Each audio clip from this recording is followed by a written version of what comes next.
নমস্কার বন্ধুরা, চলে এসেছি কথা সিরিয়ালের নতুন একটি আপডেটস নিয়ে। আজকের গল্পের শুরুতেই আপনারা দেখতে পাবেন গুহবাড়িতে হচ্ছে একটা ডিবেটের মধ্যে থাকবে দু দল, নবীন আর প্রবীণ। আর যে এই দু দলের মধ্যে যে ভালো পারফরমেন্স করবে সেই অনুযায়ী সেই এই ডিবেটের বিজয়িতা হবে। আর তার ইচ্ছে মতোই সেলিব্রেশন করা হবে নিউ ইয়ার পার্টি। তো এবি হচ্ছে নবীনদের ক্যাপ্টেন, আর কথা হচ্ছে প্রবীণদের দলের ক্যাপ্টেন। আর ছোটকাও এইদিকে ডিবেটের পোস্টার লাগিয়ে দেয়।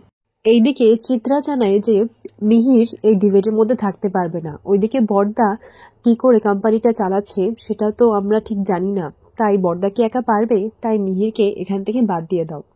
এরপর এদিকে দেখা যায় ঋতু যোগ দেয় নবীনদের দলে। কথা বলে যে দেখেছিস তো ঋতুটা কিভাবে পার্টির কথা শুনেই ওদিকে চলে গেছে, আরেকবার আসুক তখন ওকে বোঝাবো। এরপর এইদিকে নীলাদ্রি এটা ভাবতে লাগে যে আমি কোথায় যাব। তখন ছোটকা বলে যে তুমি কি চাইছো? তখন নীলাদ্রি বলে আমি মন থেকে দুটো জিনিস চাইছি। এক, মন থেকে আমি নাম কীর্তন শুনতে চাই, আর দ্বিতীয় হচ্ছে আমি রেডিও দিদিমণির পাশে থাকতে চাই।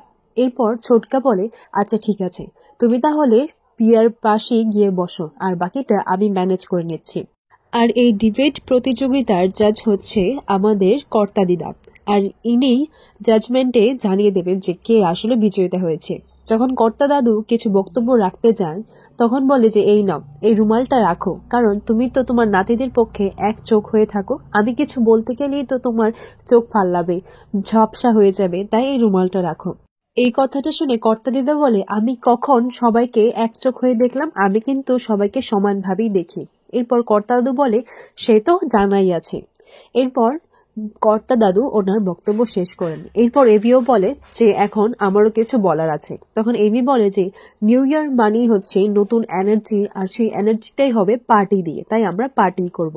আপনারা পুজো করতে চান, কীর্তন করতে চান, সেটা আপনারা করুন না, আর আমাদেরকে কেন টানছেন? আমরা তো না করিনি আপনাদের। আর নবীনদের মধ্যেও কেউ এইসব নাম কীর্তন করতে চায় না, তাই আপনারাই করুন এইসব। এরপর কথা বলে আমারও কিছু বলার আছে। এরপর কথা বলে যে কে বলেছে নাম কীর্তনে নাচ গান হয় না? নাচ গান করেই তো নাম কীর্তন করা হয়। এরপর নবীনদের দল এভি আর বাকি সবাইরা মিলে এই প্রবীণদের দলকে ব্যঙ্গ করতে লাগে যে এসব নাম কীর্তন হচ্ছে বুড়োদের, আমাদের নয়। এরপর এইরকম ভাবে তারা দু দল একে অপরের সাথে তর্ক বিতর্ক করতে লাগে। এরপর কর্তা দাদু বলে যে তোমরা তো কিচ্ছুই জানো না, কীর্তনেও যে নাচ গান হয় সেটা তুমি জানোই না, আর কীর্তনে নাচ গান দিয়ে তো সবাইকে একেবারে মাতিয়ে তোলে। কি কথা মা আর জুনিমা, এদেরকে একটু উদাহরণটা দেখিয়ে দাও তো। এরপর দেখা যায় যে জুনি আর কথা একটি সুন্দর গানে নাচ প্রদর্শন করে। এরপর কথা আর জুনির নাচ শেষ হওয়ার পর কর্তা দিতে বলে যে এই তো খুব সুন্দর হয়েছে। আর তখন এভি আর তাদের দল বলে যে আমরাও কারোর কাছ থেকে কিছু কম যায় না, আমরাও নাচ গান করে দেখাবো। এরপর এভি আর পুরো বাকি নবীনদের টিমটা তারা একটি নাচ প্রদর্শন করে, যেটা কিনা একটা পার্টির গান হয়। আর তখন তারা সেই গানই তালে তালে নাচে। আর এইদিকে কর্তা দিদা বলে যে আমি পড়েছি বিপদে, এখন আমি কাকে ছেড়ে কাকে বলবো, আর পরিবারে সবকিছু নিয়েই তো চলতে হয়। আর সবাই যেরকম কীর্তনটাও লাগে তেরকম নাচ গানও তো লাগে, তাই দুটো দলই আমার কাছে ভালো আর সমান। এরপর সবাই বলে যে এরকম বললে তো চলবে না, কাউকে একজন তো বিজয়ী ঘোষণা করতেই হবে। তাই ছোটকা ঠাম্মিকে বলে যে তুমি এই কাগজটার মধ্যে লিখে বলো যে এই ডিবেটের মধ্যে কে জিতেছে।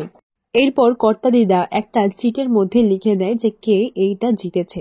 এরপর কর্তা দিদা বলে সেই তো ঠিক আছে, কিন্তু তুমি তো আমাকে আরো বিপদে ফেললে।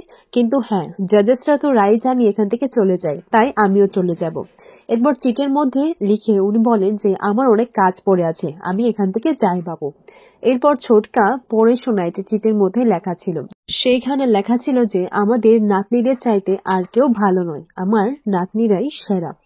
এরপর এটা দেখে কর্তাদিরা বলে জানতাম, এই তো সবসময় এই নাতিদেরকে নিয়েই না এক চোখ, আমি বলেছিলাম এটাই করেছে রেনু। এবার বুঝলে তো ঠাম ঠাম যে বলছিলাম সবই এরই খেলা। এরপর এভি বলে নে এবার তোকে আমাদের জন্য পার্টি অ্যারেঞ্জ করতে হবে। কথা বলে হ্যাঁ করবো তো, দেখোনি না আমি কি করি।